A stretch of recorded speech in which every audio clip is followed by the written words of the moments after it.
사도행전 28장 1절에서 6절입니다. 함께 읽겠습니다. 우리가 구조된 후에 안즉 그 섬은 멜리데라 하더라.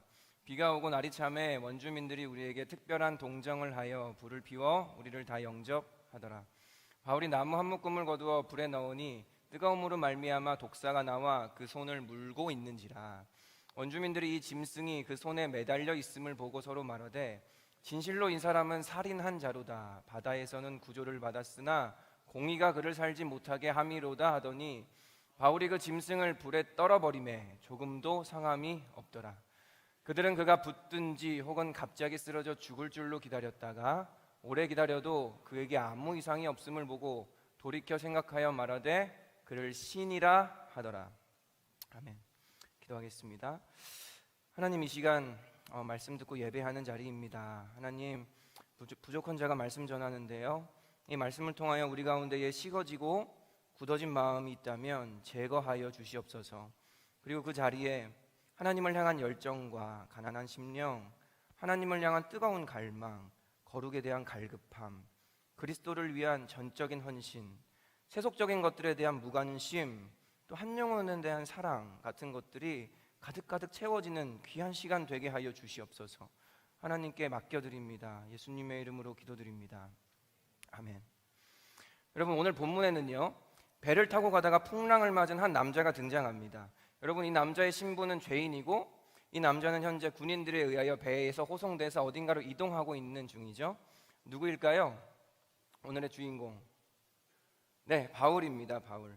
여러분, 근데 대체 이 바울은 왜 이런 상황 가운데 놓이게 되었을까요?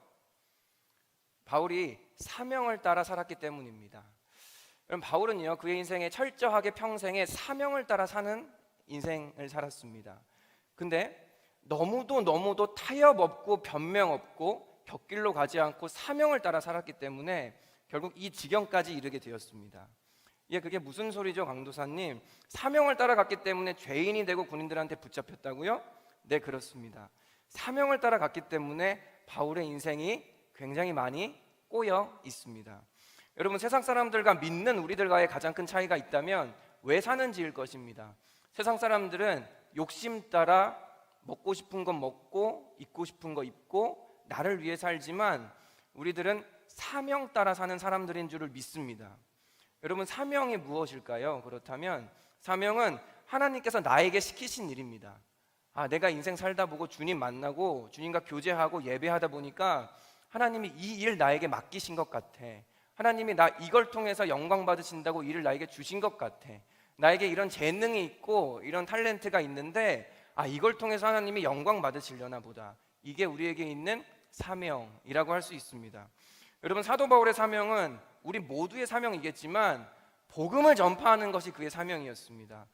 조금 더 구체적으로 말하면 이방인들에게 복음을 전파하는 것, 이방인들의 사도로 부르심을 받은 것이 사도 바울의 사명이었습니다. 이 사도 바울이 특별히 평생의 사명으로 품고 있던 것은 그 당시 세상의 중심지라고 할 수 있었던 이탈리아의 로마에 가서 복음을 전하는 것이었고, 그런데 로마에 가기 전에 이 예루살렘에서 병사들에게 붙잡혀 이 배를 타고 호송하게 된 것이 오늘 이 본문의 배경입니다. 여러분, 사도 바울은 아까 얘기했듯이 평생에 철저하게 사명을 따라가는 인생을 살았습니다.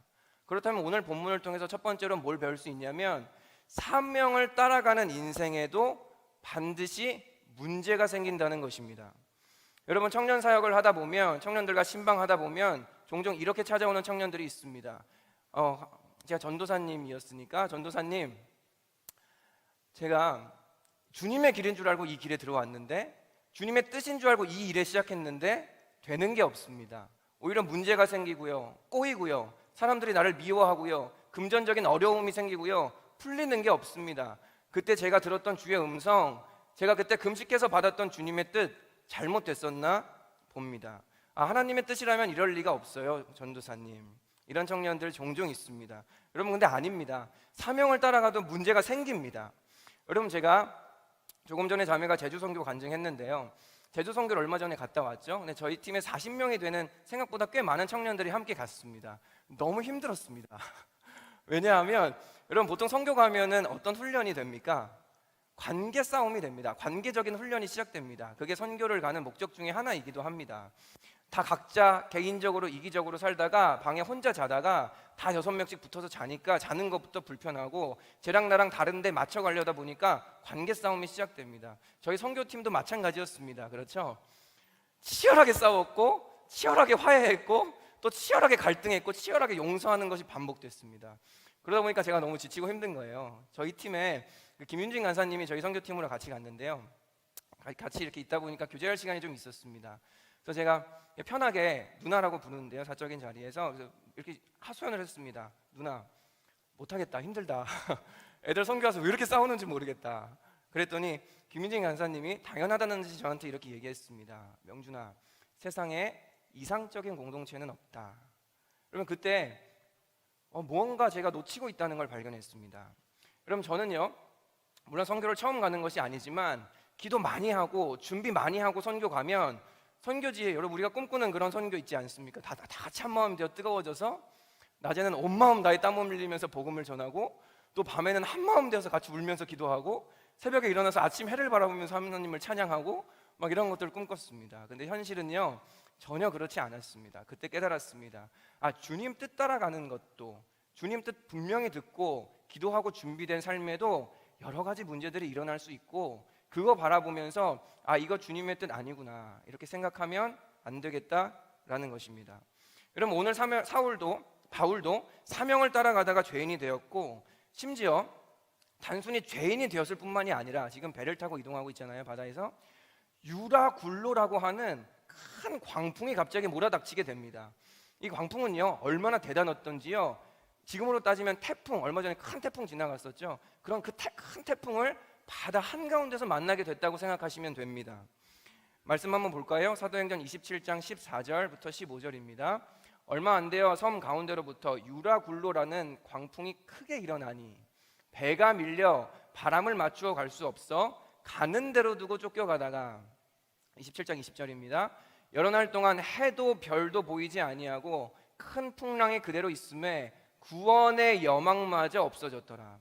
여러분, 이 태풍이 얼마나 컸다면 수일 동안 해도 안 보이고 달도 안 보이고 별도 안 보이는데 사람들이 어떻게 됐다고요? 나 이제 꼼짝없이 죽게 되었구나. 구원의 여망마저 사라졌더라. 이렇게 됐다는 것입니다. 여러분, 사도 바울은 이게 도대체 무슨 환장을 노릇입니까? 사도 바울은 그의 인생을 주님께 드린 인생이고, 그 누가 뭐라 그래도, 그 누가 비판하고 그 누가 죽이려고 쫓아와도 평생 주님께 헌신하면서 살았던 사람입니다.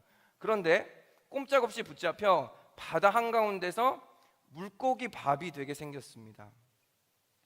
여러분, 이런 걸 봤을 때 사도 바울의 인생이 잘못 가고 있는 인생이 아니다라는 전제를 놓고 본다면, 우리 인생 가운데 닥치는 문제들, 여러 태풍들, 환난들은 결코 우리가 거기를 잘못 가고 있어서 닥치는 것이 아님을 발견하게 됩니다. 그렇다면 문제가 왜 생길까요? 문제가 왜 올까요? 한번 따라해 볼까요? 우리로 사명을 다시 붙잡게 하는 계기가 된다. 여러분, 때때로 우리는 인생길을 열심히 달리다 보면 열심히 달릴수록 내가 이 길 위에 왜 왔는지, 왜 이 길을 달리고 있는지를 망각할 때가 있습니다. 잘 달리고 이 길을 완주하는 것에만 집중하다 보면 온통 내가 이 길을 잘 달리는 것에 마음을 쏟고 내가 이 길에 올라섰던 처음 마음을 잊어버리기가 참 쉽다는 것입니다. 여기 있는 임원들, 리더분들, 사역자분들 다 마찬가지일 거라고 생각합니다. 열심히 달리면 달릴수록 그렇게 되더라고요. 여러분, 저도 한성교회에서 간사하다가 여기서 전도사가 됐습니다. 여러분, 그때 간사할 때요, 똑같이 군장으로 사역했는데 월급 안 받고 했습니다. 심지어 제가 회사 다니면서 받았던 월급이요, 거의 전 재산을 이 사역에 쏟으면서 사역을 했습니다. 여러분, 그러다가 갑자기 전도사가 돼서 월급을 받으면서 일을 하니까요, 너무 감격스러웠습니다. 이거 나는 돈 안 받아도 내 돈 드리면서 할 수 있는 일인데, 내 기쁨으로 했던 일인데, 교회에서 박봉이지만 그 인턴 전도사 때 이거 주니까 제가 몸둘 바를 모르겠더라고요. 그래서 제가 이거를 반납해야 되나, 나는 이걸 다시 돌려드려야 되나 싶었습니다. 일은 안 바뀌었는데 월급을 갑자기 주니까요. 근데 지금은 어떨까요? 막 저희 이렇게 막 신방하라고 좀 이렇게 도움 되라고 이렇게 조금 공동체에서 지원해 주는 것도 있어요.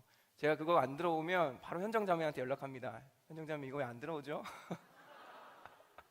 제 카드값이 나가야 되는데요. 그럼 사람은요 처음 마음을 잊어버리기 참 쉽습니다. 저나 여러분 다 마찬가지입니다. 이거 제가 이번 주에도 경험했습니다. 우리는 잊어버리기 참 쉽다, 뭐든지. 여러분 이번 주에 특세가 있었습니다. 특세. 여러분 저희 이제 차량 운행하다 보면 새벽에 일어나야 되고요. 사람들 기다리고 있다는 생각하니까 이렇게 허겁지겁 나가게 됩니다. 심지어 특세는 우리 교육자들이 양복을 입고 출근해야 되는데요. 막 양복을 찢어버리고 싶습니다. 근데 양복을 입고 이렇게 딱 나오는데 핸드폰이 없는 겁니다. 핸드폰이. 그래서 어머니가 그때 일어나서 이제 어머니한테 막 난리를 쳤습니다. 엄마 핸드폰이 없다. 엄마 핸드폰 좀 찾아줘라. 그래서 어머니가 막 찾으시다가 갑자기 제 손을 보시고 야, 네 손에 있는 거 그건 뭐냐? 여러분 우리는 이렇게 미련합니다.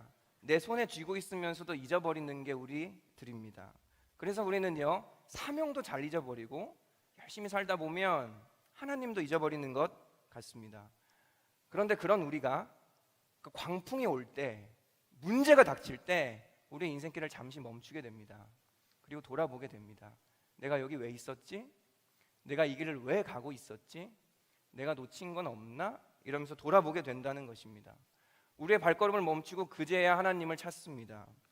그때 과연 내가 여전히 사명의 위에 있는지, 주님께서 나에 주셨던 그 부르심을 쫓아가고 있는지가 확인된다는 것입니다. 그 사명이 여전히 나의 심장을 뛰게 하고 있는지 말입니다. 사도 바울도 마찬가지였습니다. 사도행전 27장 23절 24절입니다. 같이 읽겠습니다.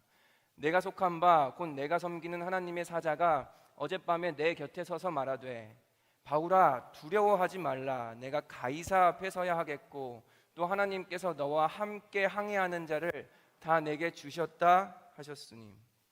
바울이요 배에서 목숨을 위협하는 풍랑을 만났을 때 얼마나 기가 막혔겠습니까? 그때 바울이 어떻게 하냐면요 한밤중에 기도합니다. 한밤중에 아무도 없는 곳에 갔겠죠? 골방에 가서 기도하는 겁니다. 하나님 이 문제를 내게 왜 주셨습니까? 하나님 이 광풍을 나에게 왜 주셨습니까?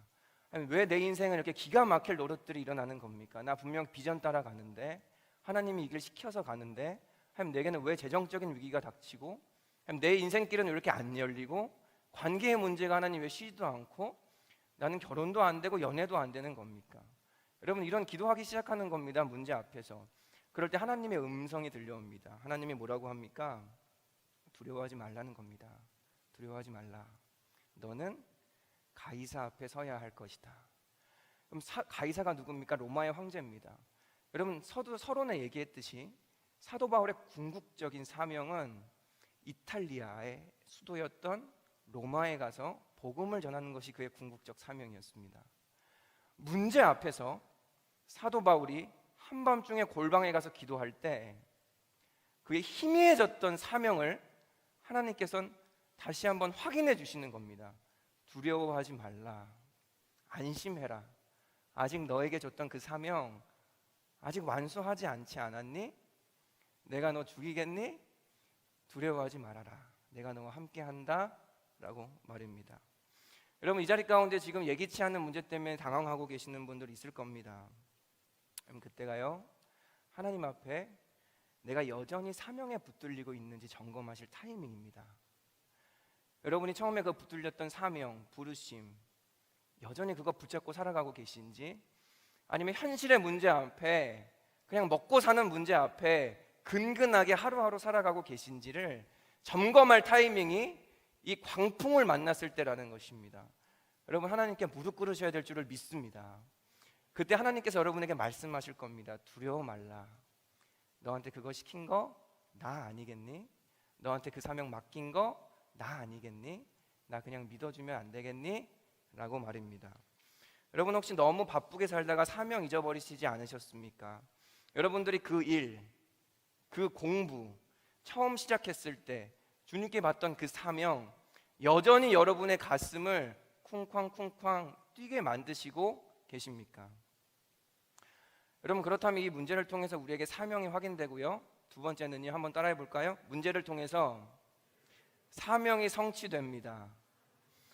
너무 재밌는 건 이 문제를 통해서 사명이 확인될 뿐만이 아니라 하나님이 이 문제를 통해서 사명을 성취하신다는 것입니다. 바울은 죄인이 됐습니다. 유라굴로라는 큰 광풍을 맞았습니다. 그리고 거의 죽게 되었죠. 사실 그걸로 끝나도 이 정도면 참 험악한 인생 살았다 이렇게 볼 수 있는데요, 그게 끝이 아닙니다. 영화 같은 데 보시면요, 맞아, 이렇게 태풍 만나면 배가 파선해가지고 막 배 부셔지고 박살나고 사람들 배에서 막 살려달라고 막 그 널판지 같은 거 붙잡고 막 난리치고 헤엄치고 그런 장면 기억나시나요? 꼭 그런 장면이 여기서 벌어집니다. 이 배가요, 작은 배가 아니었습니다. 27장을 보면요, 276명이 이 배에 타고 있다고 나옵니다. 그 당시에 276명이 탈 배면요, 뭘까요? 여러분 명랑 보셨나요? 제가 얼마 전에 한산을 봤는데 아무튼 큰 배입니다. 그 큰 배가 얼마나 큰 태풍을 만났는지 박살난 겁니다. 박살난 거. 그래서 사람들이요, 살려달라고, 여러분 상상해, 살려달라고 막 아우성을 치는 겁니다. 여러분 그 위기의 순간에 사람의 인격이 드러나지 않습니까? 세월호 그 순간에 각 사람들의 밑바닥에 있는 인격이 드러나는 것 아니겠습니까? 그래서 선장은 배에 남겨놓고 도망간 것 아니겠습니까, 여러분? 그래서 이 배에서 난리가 납니다. 사람들이 지 살겠다고요. 여기 성경 읽어보시면 그 보조 배들 있잖아요. 보조 배들 옆에 달아놓은 거, 그거 살겠다고 먼저 그 내려가지고 도망가겠다는 놈도 있고, 지 살겠다고 바다에 먼저 뛰어드는 놈도 있고, 별의별 놈들이 다 일어납니다. 정신을 잃고 사람들이 막 헤매는 와중에 저기 멀리에 육지가 보입니다. 그때 한 사람이 외칩니다. 육지다, 육지가 보인다. 그래서 사람들이요, 각자 살 궁리를 하기 시작합니다. 저 육지까지 어떻게 가야 될까? 그래서 사람들이 물에 뜨는 거 하나씩 붙잡고요, 바다로 뛰어들기 시작합니다. 그래서 정신없이 헤엄치다 보니 도착한 게 멜리데라는 섬이었습니다. 그게 읽었던 오늘 본문 28장입니다. 그런데 기가 막히죠, 여러분. 문제라는 것은 항상 이어서 옵니다. 인생을 살다 보니까 문제가 뭐 좋은 일 한 번, 나쁜 일 한 번, 아니면 뭐 좋은 일 한 번, 나쁜 일 두 번, 뭐 강약, 중강약약 뭐 이 정도로만 인생에 닥쳐와도요, 인생은 원래 그런 거지라고 하면 살 수 있을 건데, 제가 인생을 조금 살아보니까 나쁜 일은 항상 이렇게 몰려와 닥쳐서 우리를 절망케 하는지 모르겠습니다. 여러분 사도 바울도 그랬습니다. 28장 3절 다 같이 한 번만 읽어볼까요?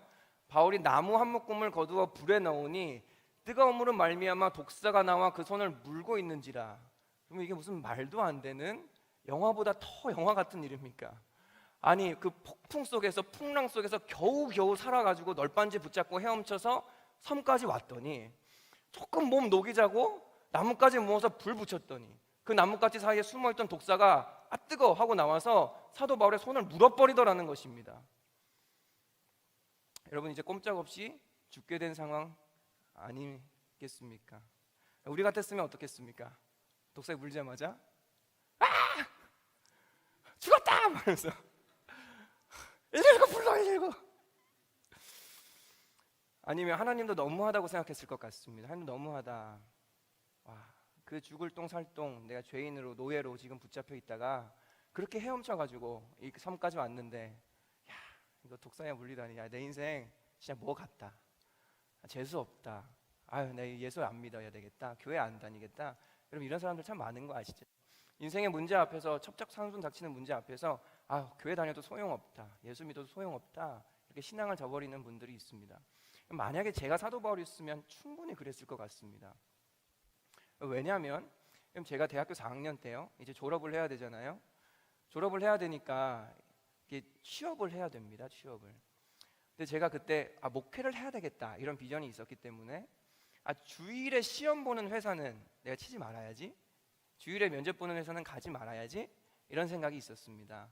그래가지고 호기롭게 이렇게 유명한 회사들을 안 갔습니다. 대기업들, 삼성, 농협 이런 1차를 붙었는데요, 지방에서 이렇게 올라오니까 그 당시에 시험을 주일에 보더라고요. 그래서 내가 나중에 목회해서 주일 성수하라고 자신 있게 얘기하려면 내가 안 빠져야 되니까 안 갔습니다. 그럼 저는 어떠한 역사가 일어날 걸 생각했냐면 LG가 열릴 줄 알았습니다. 내 삼성과 노경을 포기하면 두산이 열리고 LG가 열리고 한화가 열릴 줄 알았는데요, 다 떨어졌습니다. 다 떨어지고 나서 제가 제 믿음이 얼마나 작은지를 봤습니다. 제가 이제 사역을 하거나 청년들을 상담할 때 막 취업이 안 된다고 걱정하고 염려하면 제가 위로해 줬지만 속으로 참 그런 생각했습니다. 믿음 없다, 하나님이 네 인생 망하게 하시겠냐. 근데 제가 딱 그 상황에 딱 취하니까요, 제가 뭐 했냐면 편의점 가서 무알콜 맥주 사들고 한강으로 갔습니다. 그래서 차마 이게 알코올 있는 맥주 못 마시겠고 무알코올 맥주 마시면서 한강을 바라보면서 인생을 한탄했습니다. 내가 청년 때 제가 21살부터 팀장을 했거든요. 내가 8년 동안 팀장으로 헌신한 꼴이 이 취업 안 되는 백수다. 막 교회가 원망스럽고 그 시간이 너무 아깝더라고요. 근데 하나님께서 역사하셔서 더 좋은 회사로, 더 외국계로 가긴 했는데요. 여러분, 우리는 인생 가운데에서 이렇게 문제와 갈등 앞에서 믿음이 한없이 작아집니다. 왜요? 망할 것 같기 때문에, 죽을 것 같기 때문에 그런 건 아니겠습니까? 여러분, 그래서 어떤 일이 벌어진지 아십니까? 오늘 본문에 아무리 기다려도 사도 바울이 안 죽는 겁니다. 아무리 기다려도 사도 바울이 멀쩡한 겁니다. 사도행전 28장 5절 보겠습니다. 바울이 그 짐승을 불에 떨어버림에 조금도 상함이 없더라. 바울의 태도가 보이십니까? 딱 물리자마자 불에 딱 떨어버리는 겁니다. 그리고 아무렇지도 않게 사는 겁니다. 여러분, 이게 사명자인 줄을 믿습니다. 왜냐하면 사도 바울은 이게 인생에서 첫 번째 닥쳤던 문제가 아니거든요. 여러분, 사도 바울은 과거에 사명의 길을 걸으면서 수없이 많은 죽음의 위기를 거쳤습니다. 두드려 맞고 죽은 줄 알고 길가에 버려 던져지고 암살의 위협에 노출되고 도망다니고, 그러면서 사도 바울이 경험한 것 하나 있었습니다. 그에게 자라있던 확신 있는 믿음. 사명자는 사명을 이룰 때까지 죽지 않는구나. 이게 그의 안에 확실하게 자리 잡았던 믿음이었습니다. 그래서 사도 바울은 자신의 사명 가운데, 어젯밤에 확인했잖아요. 사명 가운데 하나님이 말씀하셨잖아요. 두려워 말라. 너가 가이사 앞에 서야 할 것이다. 그래서 사도 바울은 독사에 물렸을 때 자신이 죽지 않을 것 알고 믿고 있었습니다. 그래서 담대하게, 냉정하게 독사를 이렇게 떨어버렸던 것입니다. 그래서 사람들이 놀라 자빠져서 이 사람은 사람이 아니고 신이다, 이렇게 얘기합니다. 여러분, 저와 여러분 가운데에 이 세상을 놀라 자빠지게 할 수 있는 믿음이 있기를 축복합니다. 세상 사람들 다 경제 위기 가운데 코인 떡락하고 주식 떡락하고 부동산 내려가고 내 인생 영끌해가지고 여기 투자했는데 인생 망했다, 이렇게 얘기할 때 나는 하나님 나라에 투자해서 부자다, 이렇게 얘기할 수 있는, 영적인 부요함을 그 어떤 부요함보다 가장 큰 부요함이라고 볼 수 있는 그런 믿음의 눈을 가진 저와 여러분이 되기를 축복합니다. 그래서 이 세상의 풍파 가운데에 세상 사람들 다 죽겠다고 아우성칠 때 난 살겠네 하고 뒤에서 씩 웃어줄 수 있는 그런 그리스도인들이 되기를 바랍니다. 여러분, 이렇게 돼서 사도 바울은 그 섬에 있는 원주민들에게 추대를 받기 시작합니다. 이 사람은 신이구나. 그래서 그 원주민의 족장 중에 한 명이 가장 높은 그 족장이요, 사도 바울을 자기 집에 모셔가지고 섬깁니다. 근데 하나님이 얼마나 놀라우신지요. 며칠 후에 그 족장의 아버지가 갑자기 열병에 걸립니다. 사도 바울은 이때다 싶었을 겁니다. 왜냐하면 사도 바울의 사명이 뭔지 아시죠? 이방인에게 복음을 전하는 것이 사도 바울의 사명이었습니다. 여러분, 하나님은요, 사도 바울의 독사가 물렸던 그 죽을 만한 문제를 통해서 사도 바울의 사명을 또한 성취해가는 것을 볼 수 있습니다. 여러분, 우리도 마찬가지 아니겠습니까? 여러분 삶 가운데 있는 그 문제요, 여러분 죽이지 못합니다. 왠줄 아시죠? 우리의 사명은 아직 끝나지 않았기 때문입니다. 여러분, 그러면 그 문제를 통해서 하나님 뭘 하실까요? 하나님의 사명을 성취하십니다. 사도 바울처럼. 그래서 사도 바울이요, 그 아버지 집에 가서요 기도해 줍니다. 그 병이 낫습니다. 그 병만 낫게 했을까요? 복음을 전했겠죠. 마을 사람들이 몰려왔습니다. 오늘 성경 본문에 보면 그 마을의 병든 자를 다 고칩니다. 그럼 그 사도 바울이 독사에 물렸기 때문에 그 마을에 복음화가 이루어진 것입니다. 여러분, 우리들은 인생의 문제 앞에 아이고 나 죽겠다, 아이고 나 망했다 하고 절망할 때 많지만, 믿음의 눈으로 믿음의 사건, 믿음을 가지고 이걸 뛰어넘으면, 여러분 사명자라면, 사명받아 그 길 걷고 있는 거라면 하나님께서는 그 문제를 통해서 사명 반드시 성취하실 줄을 믿습니다. 여러분, 이방인에게 복음을 전파하겠다는 사도 바울의 사명이 이렇게 한 걸음 한 걸음 문제 가운데 성취되고 있습니다. 그리고 이뿐만이 아닌 거 아시죠? 사도 바울은 가이사 앞에 서야 되잖아요, 로마에. 여러분, 사도 바울이 죄인이 돼서 호송돼서 어디로 간지 아세요? 로마 가이사 앞에 갑니다. 재판받아야 되니까요. 하나님의 뜻은 놀랍습니다. 하나님의 계획은 놀랍습니다. 왜 우리는요 보이지 않기 때문에요 넘어집니다. 그렇죠? 보이지 않기 때문에 원망합니다. 그러나 여러분 그 문제를 경험할수록 우리에게 확실한 믿음 하나가 자라나길 원합니다. 사명자는 사명이 다할 때까지 결코 죽지 않는다라는 것입니다. 여러분 사명자에게는 문제 또한 사명을 성취하는 도구로 쓰임 받습니다. 믿으시죠? 그럼 그렇다면 여러분 개개인의 특별한 구체적인 사명이 있겠지만 저와 여러분들에게 갖고 있는 하나님께서 주신 공통적인 사명이 있습니다. 그게 뭘까요? 한번 읽어보겠습니다. 다 같이 읽어볼게요. 하나님 앞에서 정결하고 더러움이 없는 경건은 곧 고아와 과부를 그 환난 중에 돌보고 또 자기를 지켜 세속에 물들지 아니하는 그것이니라. 아멘. 여기 나와 있는 경건은요 단순히 거룩하게 사는 것, 말씀을 지키는 것, 여러분 이런 것을 의미하지 않습니다. 여기 있는 경건은요 신약 성경에 몇 번 나오지 않는 단어인데요 경건한 삶, 신앙 생활, 하나님께 예배하는 삶, 그 삶 자체를 의미하는 단어입니다. 다시 말해서 예수를 믿는 사람은 이런 사명이 있어서 이렇게 살아야 되는데 두 가지가 있다는 겁니다. 첫 번째는 세상 가운데 자기를 지켜 물들게 하지 않는 그것이다. 이게 뭘까요? 하나님 사랑하라는 겁니다.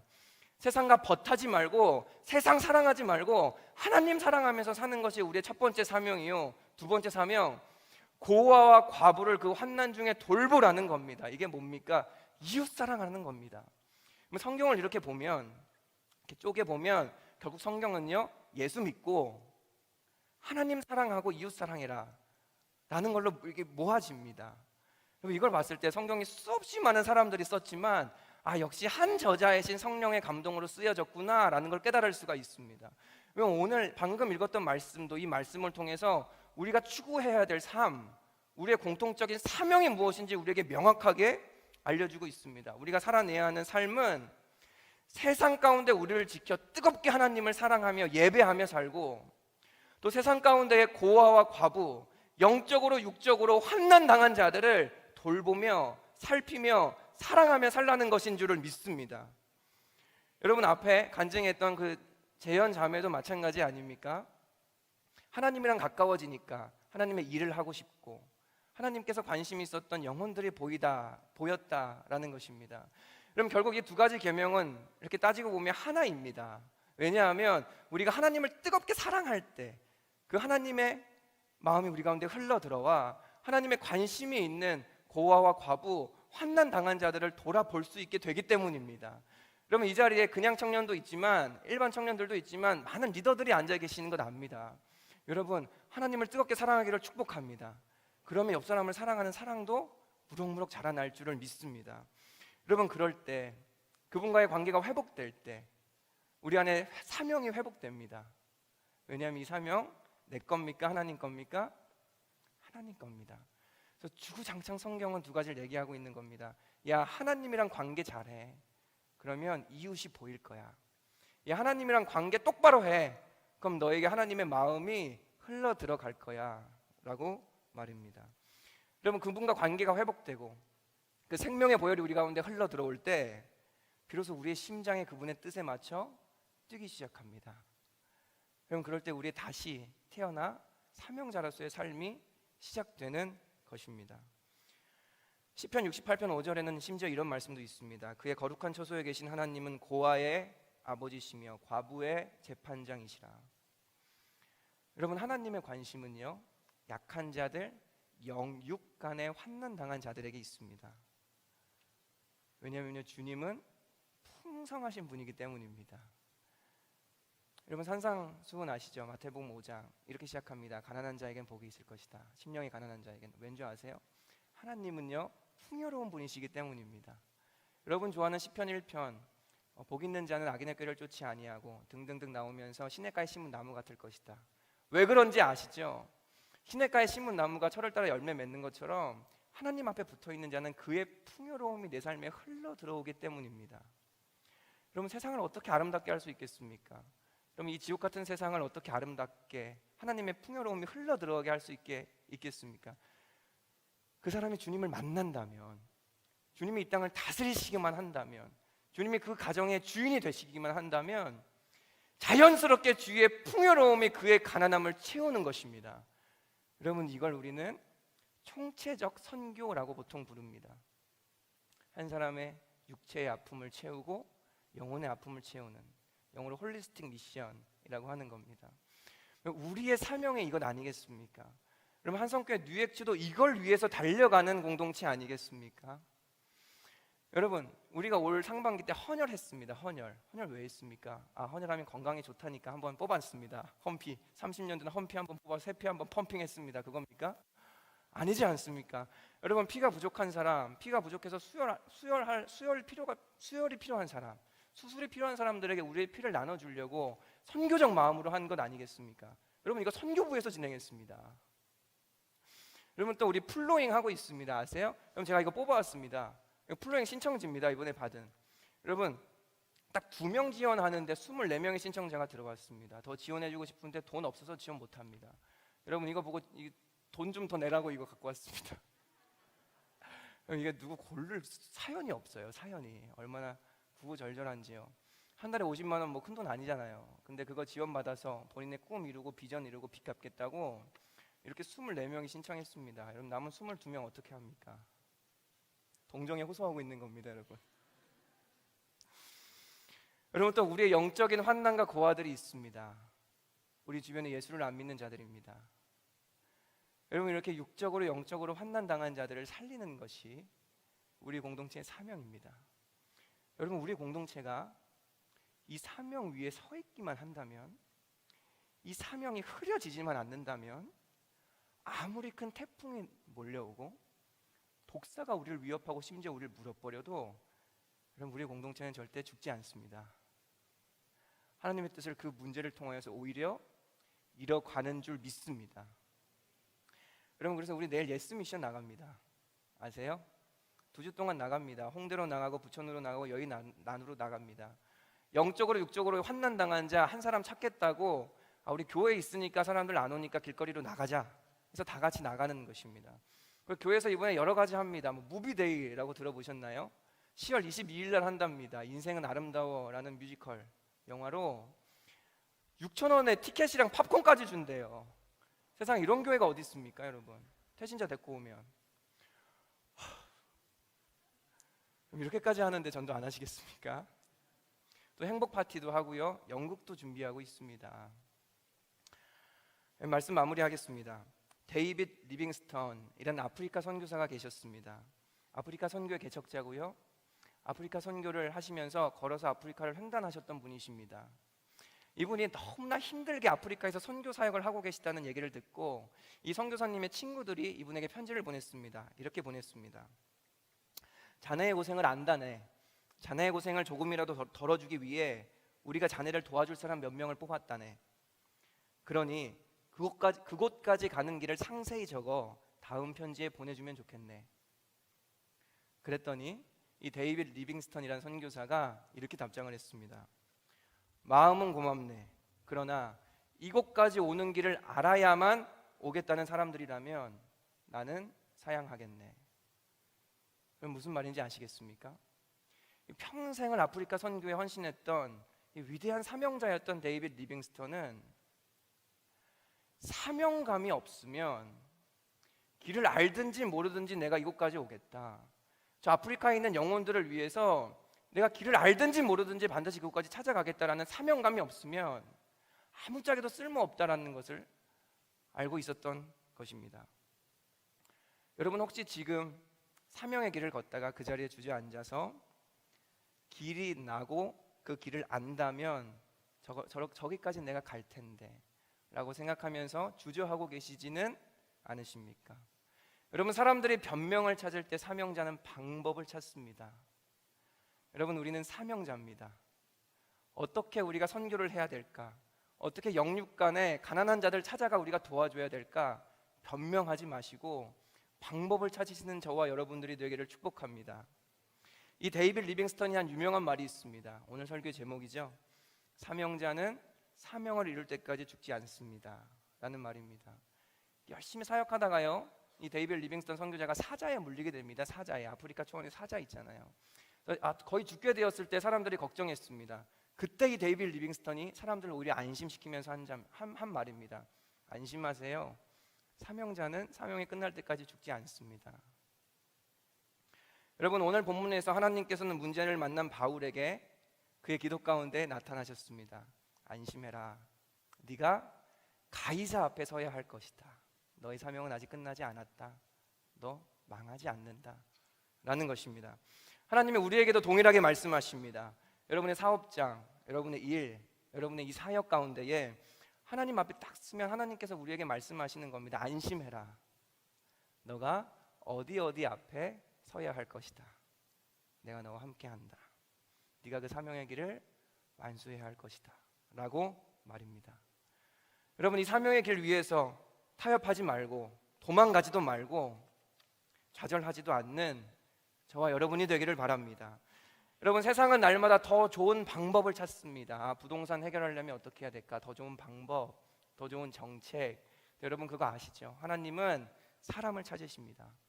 성령의 역사는 방법이 아니라 사람을 통해 일어나기 때문입니다. 오늘 다시 사명을 붙잡고 일어나는 우리 뉴액치가 되기를 축복합니다. 아멘. 함께 찬양하고 기도하겠습니다.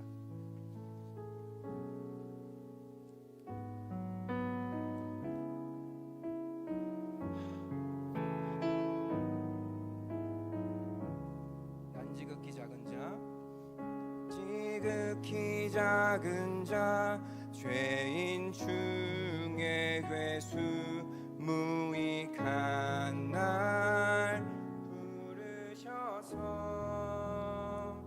간절한 기대와 소망 부끄럽지 않게 십자가 전케 하셨네. 난 지극히 작은 자, 난 지극히 작은 자 죄인 중에 괴수 무익한 날 부르셔서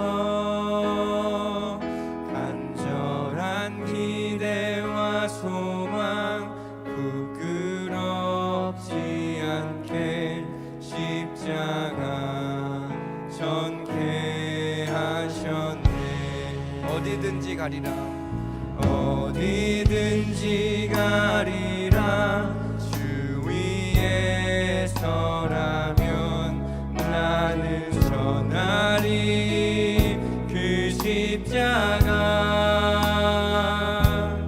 내 몸에 밴 십자가, 그 보혈의 양님 온 세상 살아도 주를 위해, 살아도 주를 위해, 죽어도 주를 위해, 사나 죽으나 난 주의 것, 난 주의 것. 아멘. 십자가의 능력, 십자가의 능력, 십자가의 소망, 십자가의 소망 내 안에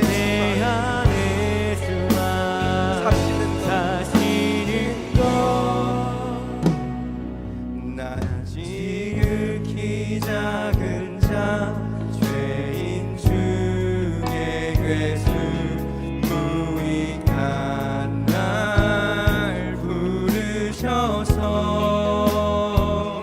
간절한 기대와 소망 부끄럽지 않게 십자가 전케 하시고, 살아도 주를 위해, 살아도 주를 위해, 죽어도 주를 위해, 살아 죽으나 난 주의 것. 십자가의 능력, 십자가의 소망 내 안에 주만 사시는 것.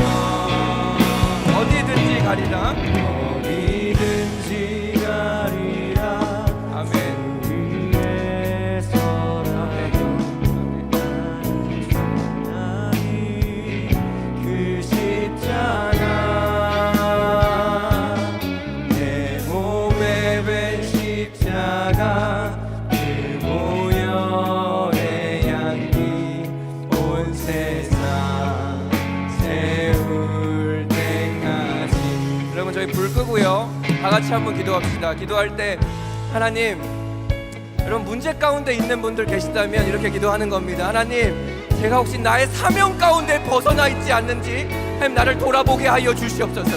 여러분, 그리고 먹고 사는 일에, 그냥 세상 가운데 열심히 달리는 일에 너무 바빠 그 사명의 길에서 벗어난 분들 계시다면 오늘 이렇게 기도합시다. 하나님, 내가 다시 한번 사명의 길이 회복되게 하여 주시옵소서. 사명자로 서서 하나님 나라를 위해 살아가게 하여 주시옵소서. 주님 찾습니다. 주여.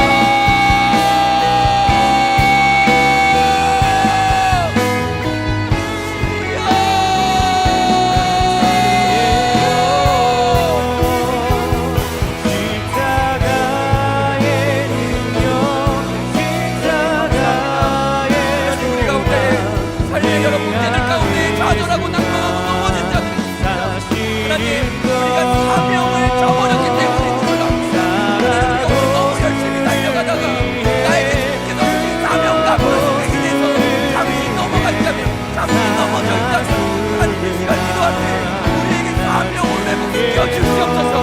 나를 향한 하나님의 불신, 나를 향한 하나님의 은혜의 네가 아이스 앞에 살아갈 것이다. 두려워하지 말라. 안심하라. 네가 가이스 앞에 서야 할 것이다 가는 주의 음성이 오늘 사랑하는 주의 청년들에게 들리게 하여 주시옵소서.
가운데 넘어져 계신 자들이 있을 겁니다. 기가 막힌 상황 가운데에, 말도 안 되는 상황 가운데에 좌절하고 계신 자들이 있을 겁니다. 하나님이 그 일 왜 주셨겠습니까? 망하게 하려고, 죽여버리려고 아닙니다. 사명 회복하라는 것입니다. 그 문제 가운데 자빠지고 넘어져서 너가 열심히 달려갈 때 보지 못했던 사명 다시금 확인하고 그 사명 가운데 다시 서라는 것인 줄을 믿습니다. 여러분, 그리고 사명 가운데 열심히 달려가고 있는데 문제 있으신 분들 있지 않습니까? 하나님이 그 문제를 통해서 사명을 이루실 줄을 확신합니다. 여러분, 이 시간에 주님 한번 다시 찾고 기도할 때, 주여, 내 평생의 사명자로 살아가기를 원합니다. 혹시 내가 사명의 길에서 벗어나 있다면 이 시간 주의 음성이 다시 한번 들려서 주의 음성 가운데에 나의 사명이 회복되어지고, 나의 비전이 회복되어지고, 나의 달려갈 길, 주님께 받은 나의 부르심이 회복되게 하여 주시옵소서. 주님 찾습니다. 주여.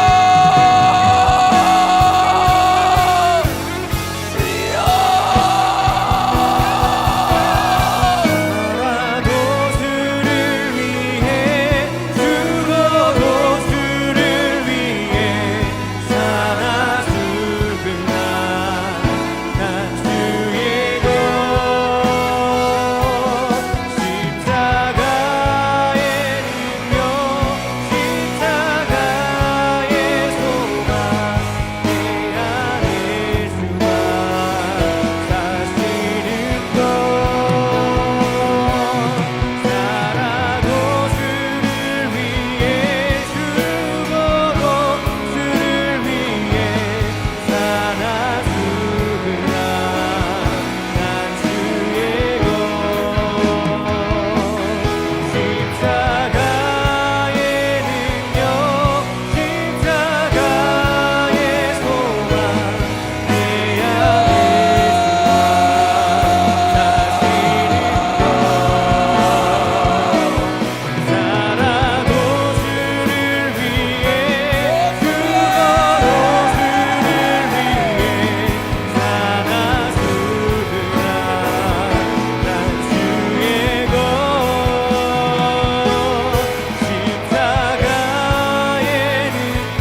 성경은 우리에게 계속해서 깨어 있으라고 이야기합니다. 깨어 있으라, 깨어 있으라. 깨어 있다는 게 뭡니까? 여러분, 우리가 깨어 있기 위해서 어떻게 해야 되겠습니까? 여러분, 우리가 깨어 있을 수 있는 방법이 몇 개 없는 게요, 그 중에 하나가 고난을 만나는 겁니다. 그럼 고난을 만나면 우리가 깨어납니다. 그제서야 주 앞에 무릎 꿇습니다. 또 하나는요, 여러분, 사명을 따라 사는 것입니다. 여러분, 사명 따라가는 자는 날마다 무릎 꿇게 되어 있습니다. 여러분, 이 청년의 때에 얼마나 갖고 싶은 것 많고 하고 싶은 것 많고 해야 한다고 하는 것 많습니까? 여러분, 우리 사명 따라 갑시다. 주님이 여러분 만나 주셨을 때, 야, 난 너가 이거 했으면 좋겠다. 야, 난 너가 이걸 통해서 나에게 영광 돌렸으면 좋겠다. 난 네가 이렇게 살았으면 좋겠어. 난 네가 예배하는 자로 살았으면 좋겠어. 난 네가 기도하는 자로 살았으면 좋겠어. 난 네가 복음 전하는 자로 살았으면 좋겠어. 여러분, 이 시간 다시 한번 그 사명 붙들고 일어섭시다. 하나님, 제가 이 자리 가운데 주저앉아 있어서 죄송합니다. 하나님, 나의 사명을 내가 놓치고 살았습니다. 사명자는 결코 죽지 않음을 믿습니다. 두려워하지 않고 사명의 인생을 던지게 하여 주시옵소서. 주님 찾습니다. 주여.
예수 이름 부르며 나의. 여러분, 자리에서 일어나서 한번 찬양하고 예배 마칠까요? 사람들 이해 못하고 불 좀 켜주시겠어요? 어떠하든지 주만 따라가기 원했네. 아멘. 이제와 돌이켜보니 그저 부끄러울 뿐 모두 다 주의 은혜라. 벼랑 끝에 선 나를 주의 손이 이끌어 여기까지 인도하셨네. 하나님 사랑 날 떠나지 않고 끝까지 사랑하셨기에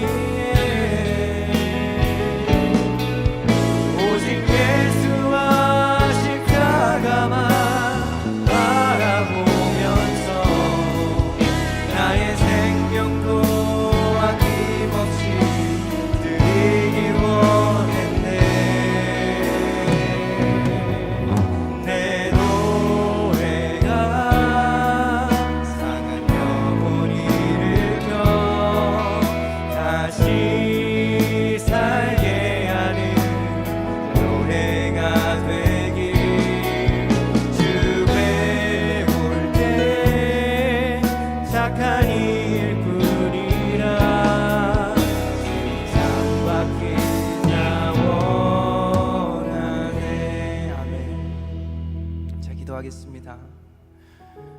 사랑의 하나님, 하나님 저희가 사명 따라가기 원합니다.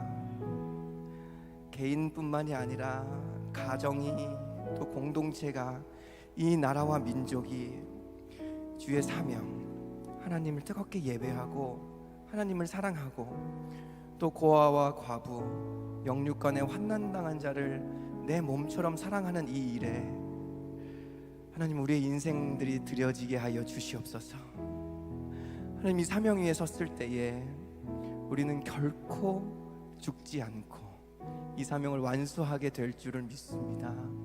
혹시 이 자리 가운데 물질의 문제, 관계의 문제로 낙망하고 넘어져 있는 자들이 있다면 믿음으로 바라볼 수 있도록 도와주셔서 사명을 회복하고 그 문제 가운데 사명을 성취하시는 주의 일하시는 손길을 신뢰하게 하여 주시옵소서. 하나님 감사합니다. 영광 받아 주시옵소서. 예수님의 이름으로 기도드립니다. 아멘. 함께 주기도문 하심으로 마칠까요? 네. 하늘에 계신 우리 아버지여, 이름이 거룩히 여김을 받으시오며 나라가 임하옵시며 뜻이 하늘에서 이루어진 것 같이 땅에서도 이루어지이다. 오늘날 우리에게 일용할 양식을 주옵시고 우리가 우리에게 죄 지은 자를 사하여 준 것 같이 우리 죄를 사하여 주옵시고 우리를 시험에 들게 하지 마옵시고 다만 악에서 구하옵소서. 대개 나라와 권세와 영광이 아버지께 영광이 있사옵나이다. 아멘.